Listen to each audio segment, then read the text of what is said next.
सही है। कभी कभी मैं सोचता हूं ऐसा क्यों होता है। क्या ये प्रथा है हमारी समाज की, या ऐसा करना अनिवार्य है, या इसके बिना हमारे समाज की मर्यादा घट जाएगी। किसी के घर में जब उसकी पहली संतान बेटी हो तो ऐसा मान लिया जाता है जैसे कोई बहुत बड़ी विपदा पड़ी है। अरे उन्हें क्या पता, आपने भी जब जन्म लिया होगा तो किसी बेटी के कोख से ही लिया होगा। माँ दुर्गा की पूजा करके हम भक्त बड़े कहलाते हैं। कहां गई वो भक्ति जो बेटी को मार गिराते हैं। वही बेटी अपनी माँ की कोख से बोल रही है, माँ कर दे तुम मुझ पर उपकार, मत मार मुझे, जीवन दे दे, मुझको भी देखने दे संसार। बिना मेरे माँ तुम भैया को राखी किससे बंधवाओगी, मारती रही कोख की हर बेटी तो बहू कहां से लाओगी। बेटी ही बहन, बेटी ही दुल्हन, बेटी से ही होता परिवार। मानेंगे पापा भी अब माँ तुम बात बता के देखो तो। दादी नारी तुम भी नारी, सबको समझा के देखो तो। नहीं जानती मैं इस दुनिया को, मैंने जाना है बस माँ तुमको। मुझे पता है तुझे है फिक्र मेरी, तू मार नहीं सकती मुझको। फिर क्यों इतनी मजबूर है तू, माँ क्यों इतनी लाचार। अगर मैं ना हुई तो फिर तुम किसे दिल की बात बताओगे। नफरत की इस दुनिया में माँ तुम घूट घूट के रह जाओगे।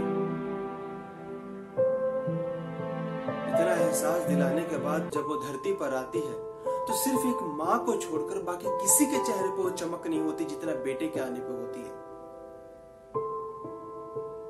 उसके आने पे अपना नजरिया क्यों बदल लेते हैं। बेटे को अपने गोद में बिठाकर ये कहने लगते हैं कि हमारा बेटा इंजीनियर, डॉक्टर या कलेक्टर बनेगा, और बेटी को सिर्फ किताब पढ़ना सिखाते हैं।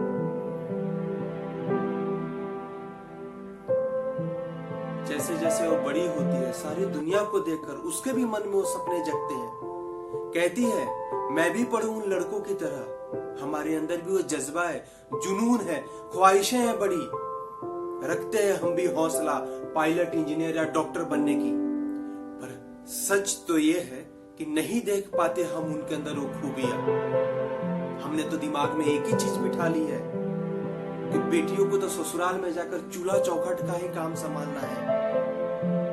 टूटने लगते हैं अरमान बेटियों के ऐसी बातें सुनकर। बेटा उच्च स्तरीय की पढ़ाई कर रहा है और बेटी सिर्फ मुश्किल से 10वीं तक पढ़कर घर के कामकाज की ट्रेनिंग ले रही है कि जब वो ससुराल में जाएगी तो उसे खाना बनाना होगा, कपड़े धोने होंगे, सबकी गालियां बर्दाश्त करनी पड़ेगी। पति चप्पल से भी मारे फिर भी चुप रहना पड़ेगा क्योंकि वो तुम्हारा ससुराल है। अगर उन लोगों ने तुम्हें छोड़ दिया तो कोई नहीं पूछेगा क्योंकि लड़के की शादी दोबारा हो जाएगी पर तुम्हारी नहीं। क्योंकि हम एक ऐसे प्रतिष्ठित समाज में रहते हैं जहां बेटे की गलती पे अनदेखा कर देते हैं और बेटे की गलती पे पूरा जग हंसाई करते हैं। दोनों हमारे ही खून है तो नजरें अलग क्यों। उसको आगे पढ़ाने के बदले बोझ लगने लगती है। फिर निकल पड़ते हैं हम बेटियों के लिए रिश्ता देखने। मुझे एक चीज समझ में नहीं आती, अपने देश में बेटियों की संख्या लगभग 67 करोड़ है और बेटे की संख्या लगभग 72 करोड़।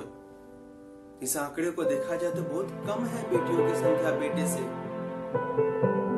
फिर बेटियां ही रिश्ता लेकर क्यों जाए। हम बारात ला सकते हैं तो रिश्ता लाने में क्या शिकायत। मगर नहीं, हम बेशरम बनकर दहेज मांगने से पीछे नहीं हटते। क्यों पता है?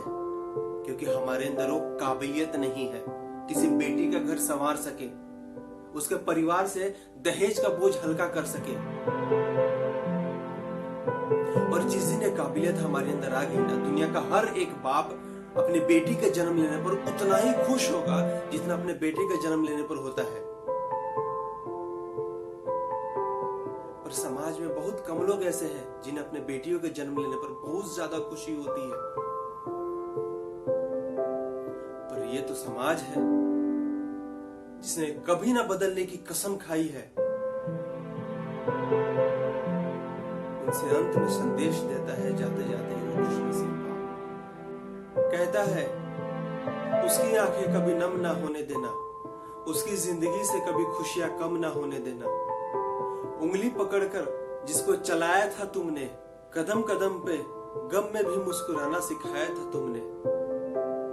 बहुत छोटा सा सफर होता है बेटी के साथ, बहुत कम वक्त के लिए वो होती है हमारे पास। असीम दुलार पाने की हकदार है बेटी, समझो भगवान का आशीर्वाद है बेटी। जब उम्र हुई तो कर दी हमने उसकी शादी। जान से प्यारी जो बेटी थी, रोते हुए उसको डोली में बिठा दी।